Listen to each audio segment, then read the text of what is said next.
Kwa mujibu wa Katiba ya Jamhuri ya Muungano wa Tanzania ibara ya 51 kifungu kidogo cha pili, Rais wa Jamhuri ya Muungano wa Tanzania baada ya kushika madaraka yake ndani ya siku 14 atamteua mbunge wa kuchaguliwa kutoka katika jimbo la uchaguzi anatokana na chama cha siasa chenye wabunge wengi zaidi, au kama hakuna chama cha siasa chenye wabunge wengi zaidi, basi atateuliwa anaelekea kuungwa mkono na wabunge wengi kwa Waziri Mkuu wa Jamhuri ya Muungano wa Tanzania.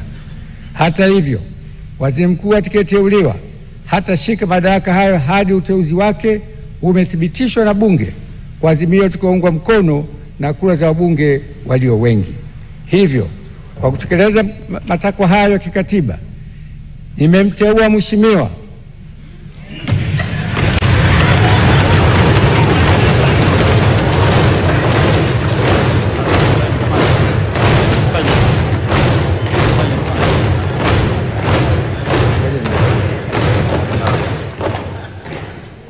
Daktari Mwigulu Lameck Nchemba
Waheshimiwa, naomba tukae. Hajaapishwa bado, naomba tukae.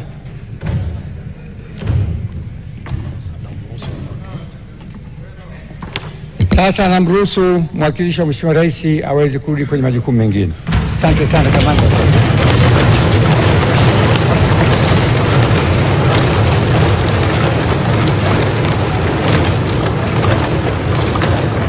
Hivyo, kwa kutekeleza matakwa hayo kikatiba, nimemteua Mheshimiwa Daktari Mwigulu Lameck Nchemba mbunge ili uteuzi wake uthibitishwe na bunge lako tukufu kwa Waziri Mkuu wa Jamhuri ya Muungano wa Tanzania, na kutakia majukumu mema. Mungu ibariki Tanzania. Daktari Samia Suluhu Hassan, Rais wa Jamhuri ya Muungano wa Tanzania.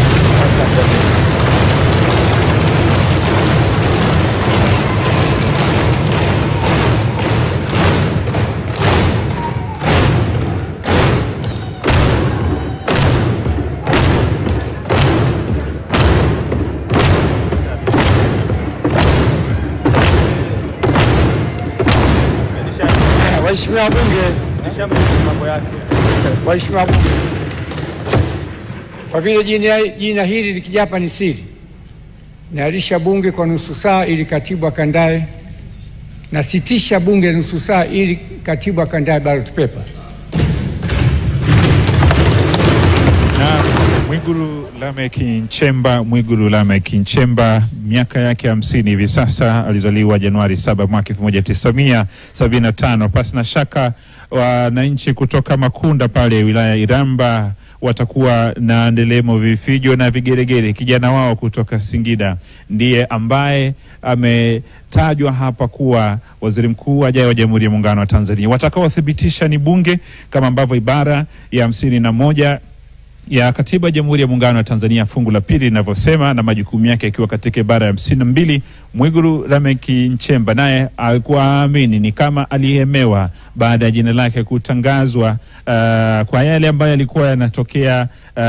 Imemshangaza kwa uso wake ulivyokuwa. Kwa kinachoendelea hapa sasa ni kwenda kuandaa karatasi ambazo zitahusika katika kumthibitisha hapa bungeni na kwa bunge wote. Mwigulu Lameck Nchemba, waziri wa fedha katika awamu iliyopita, amepitia katika njia mbalimbali hadi katika uongozi wake katika nchi hii ya Tanzania. Tunafahamu yeye ni kada wa Chama cha Mapinduzi tangu Machi 31 mwaka 2021 amekuwa waziri wa fedha wa Jamhuri ya Muungano wa Tanzania, akifanya majukumu hayo kwa nafasi hiyo, na tumekuwa tukishuhudia katika miaka mingi ya fedha katika upitishaji wa bajeti kile ambacho amekuwa kikisaidia serikali, na pongezi zinamiminika kwake sasa hivi akiendelea kuhemewa. Tutafahamu baadaye wabunge watampitisha ama itakuwaje.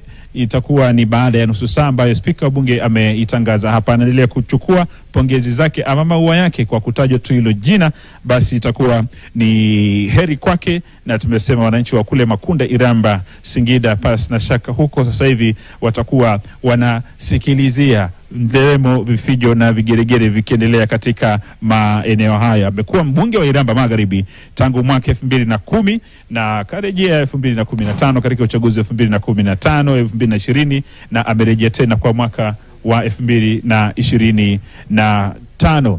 Wakati hayo yakiendelea, tukisubiri mchakato huo wa kurejea hapa kwa ajili ya zoezi la uthibitishaji, na kwa mujibu wa katiba ya Jamhuri ya Muungano wa Tanzania, kama akithibitishwa hapa, basi shughuli itakayokuwa inafuata ni kuenda kuapishwa na Rais wa Jamhuri ya Muungano wa Tanzania. Mwigulu Lameck Nchemba ambaye ametajwa hapa baada ya jina lake kuletwa na mpambe wa Rais Brigadier General Nyamburi Mashauri kwa spika wa Bunge la Jamhuri ya Muungano wa Tanzania, na hayo ambayo yamewekwa hadharani yanasubiriwa huku pongezi zikiendelea kumiminika kwake. Tupitie tu baadhi ya mambo ambayo yanamweka Mwigulu Nchemba katika nafasi hiyo na uzoefu wake kwenye utendaji. Huyu ni mchumi mbobezi kabisa, daktari wa uchumi, Dr. Mwigulu Nchemba, na tunakumbuka Mei mwaka 2020 yeye aliteuliwa kuwa waziri wa Katiba na Sheria baada ya kifo cha aliyekuwa